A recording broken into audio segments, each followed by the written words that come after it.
আজি পুৱাতে প্ৰকৃতিপ্ৰেমী মঞ্চ অসমৰ উপসভাপতি তথা ৰেল বিভাগৰ কৰ্মচাৰী ৰতন মেধিয়ে তেখেতৰ সহযোগী শংকৰ কুমাৰৰ সৈতে চনুৱাবুৰী ৰেল ষ্টেচনৰ সমীপৰ পৰা উদ্ধাৰ কৰে এটা দুষ্প্ৰাপ্য প্ৰজাতিৰ কাছ। পৃথিৱীৰ প্ৰাচীনতম প্ৰাণীবোৰৰ ভিতৰত কাছ অন্যতম। সমগ্ৰ বিশ্বত প্ৰায় ৩০০ প্ৰজাতিৰ কাছ দেখা যায়, যাৰ সৰহ সংখ্যক প্ৰজাতিয়েই বৰ্তমান সময়ত বিলুপ্তিৰ পথত। শীতল ৰক্তি এই সৰীসৃপ প্ৰাণীবিধে বিভিন্ন পৰিস্থিতিত তাৰ নিজৰ শৰীৰৰ আভ্যন্তৰীণ তাপমাত্ৰা পৰিৱৰ্তন কৰিব পাৰে। ইহঁতে মাটি পানী উভয়তে বাস কৰে যদিও কণী কেৱল ইহঁতে মাটিতেই পাৰে।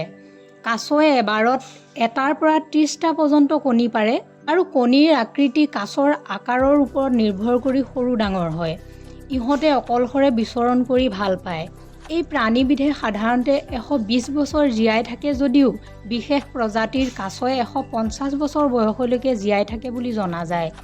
বৰ্তমান সময়ত আৰ্দ্ৰভূমি সংকোচনৰ বাবে এই প্ৰজাতিৰ প্ৰাণীসমূহৰ জীৱন বিপদাপন্ন হৈ পৰিছে। আশ্ৰয়স্থল আৰু খাদ্যৰ অভাৱত এই প্ৰাণীসমূহে জনাঞ্চলত প্ৰৱেশ কৰাৰ মাত্ৰকে সহজ সৰল গঞাই বিনা দ্বিধাই বধ কৰি আহিছে, যি পৰিৱেশৰ বাবে অশনি সংকেত। মানৱ জাতি সুস্থিৰভাৱে ব্ৰতি থাকিবলৈ এই প্ৰতিটো প্ৰজাতিৰ প্ৰাণী পৃথিৱীত জীয়াই থাকিবই লাগিব। গতিকে প্ৰকৃতিপ্ৰেমী মঞ্চই অসমবাসী ৰাইজক এনে বিপদাপন্ন প্ৰজাতিৰ প্ৰতিটো জীৱকে সংৰক্ষণ কৰিবলৈ আহ্বান জনায়। এই কাছটো আজি চাউন বিলত আমি প্ৰকৃতিপ্ৰেমী মঞ্চৰ তৰফৰ পৰা মুকলিভাৱে এৰি দিয়া হৈছে। এই কাছটো পোৱা হৈছিলে চনুৱাবুৰী ষ্টেচনৰ কাষত ৰেল লাইন পাৰ হওঁতে মোৰ বন্ধু শংকৰ কুমাৰ যাদৱ আৰু মই দুয়ো মিলি পাওঁ। এই কাছৰ বহু প্ৰাচীনতম জীৱৰ ভিতৰত এবিধ। ইয়াৰ ৩০০ৰো অধিক প্ৰজাতি আছে আৰু প্ৰায় প্ৰজাতিবোৰ কিছু প্ৰজাতি বিলুপ্তপ্ৰায় হৈছে।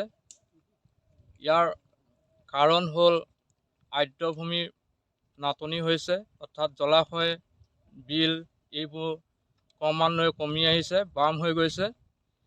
গতিকে মই ভাবোঁ সকলো ৰাইজক এইখিনি সময়তেই মই অনুৰোধ কৰোঁ যেন এই বিলুপ্তপ্ৰায় প্ৰাণীবিধ কোনো চোৰাং চিকাৰী বা অন্য মানুহেও বধ নকৰে। সকলোৱে যাতে এই কাছবিধ বা বিলুপ্তপ্ৰায় অৱস্থাৰ পৰা আমি যাতে ৰক্ষা কৰিব পাৰোঁ। ইৰেন ডেকাৰ ৰিপৰ্ট, গ্ৰীণ লাইফ।